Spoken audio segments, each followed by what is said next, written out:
పోలీసుల నుంచి custody petition అలాగే వంశీ తరపున బెయిల్ పిటిషన్ దాఖలు చేయనున్నట్లుగా తెలుస్తుంది. రేపు ఎల్లుండి హాలిడే ఉన్న నేపథ్యంలో ఫర్దర్ గా ఏం జరగబోతుంది ఇవాళ?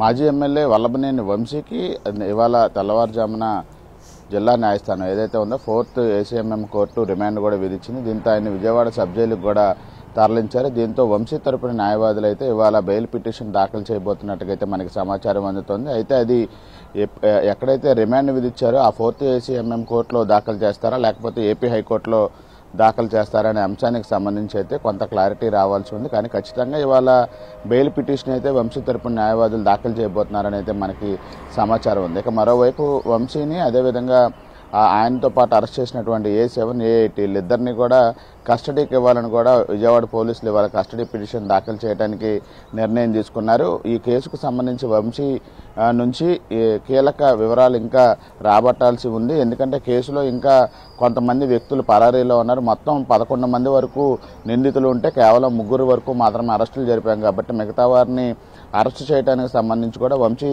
ఇచ్చే సమాచారం విచారణలో కీలకం కాబట్టి వంశీని కూడా కస్టడీకి తీసుకోవడానికి సంబంధించి 5 రోజుల కస్టడీ పిటిషన్ కూడా ఇవాళ విజయవాడ పోలీసులు అయితే దాఖలు చేయబోతున్నారు. ఒకవైపున బెయిల్ పిటిషన్కి సంబంధించిన వాదనలు, మరోవైపున కస్టడీ పిటిషన్కి సంబంధించిన వాదనలు రెండింటికి సంబంధించి అయితే ఇవాళ పిటిషన్లు దాఖలు చేసిన అనంతరం అయితే కోర్టులో విచారణ జరిగే అవకాశాలు ఉన్నాయి. అదేవిధంగా రేపు ఎల్లుండి కోర్టుకి సెలవులు కాబట్టి ఖచ్చితంగా ఇవాళ అటు పోలీసులు కానీ ఇటు వంశీ తరపున న్యాయవాదులు కానీ కోర్టులో 2 పిటిషన్లు దాఖలు చేస్తారని అయితే మనకి తెలుస్తోంది. మరోవైపు ఇదే కేసులో కీలకంగా ఉన్నటువంటి సత్యవర్ధన్ ఎవరైతే ఉన్నారో అతను ఇంకా పోలీసులు అదుపులోనే ఉన్నాడు.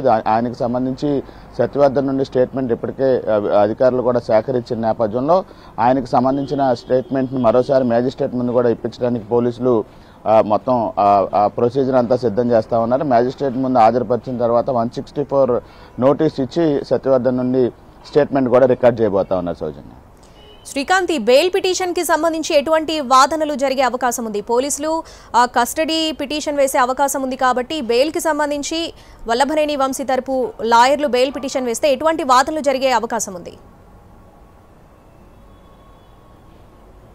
బెయిల్ పిటిషన్కి సంబంధించి మొదటి నుంచి కూడా ఈ అరెస్ట్ ప్రక్రియ అనేది కూడా సక్రమంగా జరగలేదు. ఇది అక్రమ అరెస్ట్ అనే వాదనని మొదటి నుంచి కూడా వంశీ తరపున న్యాయవాదులు తెర మీదకి తీసుకొస్తా ఉన్నారు. ఎందుకంటే కేసులో ఎవరైతే టీడీపీ గన్నవరం కార్యాలయం మీద దాడి కేసుకు సంబంధించి ఫిర్యాదుదారుగా ఉన్న సత్యవర్ధన్ అతనే వచ్చి స్వయంగా తనకి కేసుతో సంబంధం లేదు, పోలీసులే బలవంతంగా కేసు పెట్టించారని కూడా అఫిడవిట్ దాఖలు చేసిన తర్వాత అదే కేసులో అతని సోదరుడు ఇచ్చిన స్టేట్మెంట్ ఆధారంగా కిడ్నాప్ అదేవిధంగా దాడికి